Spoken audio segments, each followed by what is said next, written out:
Current இல்லை, ஒன்றும் இல்லை, நெருப்பு தான். பொழுது வழியாக இப்படி தான் நான் ரெடி பண்ணிக்கலாம்.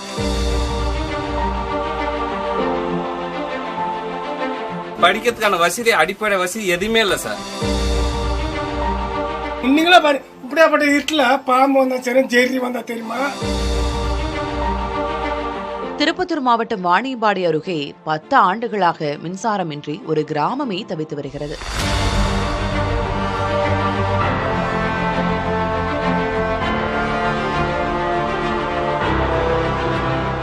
ஆண்டியப்பனூர் ஊராட்சி ஐங்கொலை மலை அடிவார கிராமத்தில் 20க்கும் மேற்பட்ட குடும்பங்கள் வசித்து வருகிறார்கள்.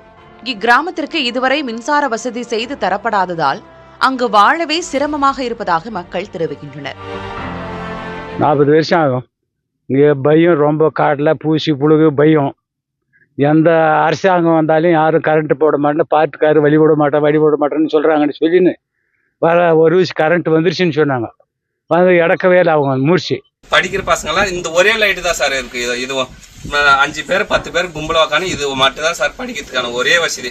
மழை காலம் அந்த மாதிரினா சார்ஜ் ஏறாது, படிக்க முடியாது. அடுப்பானல்ல விறகு போட்டு அது பக்கத்தில் உட்காந்து படிச்சா மட்டும்தான் சார் இங்கேருந்து படிக்கிறது.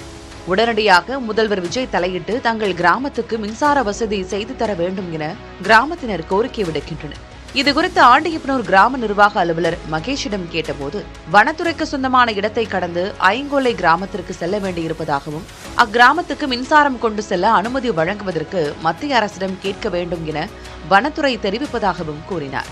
மின்சாரத்துக்காக எத்தனை நாட்கள் காத்திருப்பது என்பதே ஐங்கொல்லை மக்களின் ஏக்கமாக இருக்கிறது.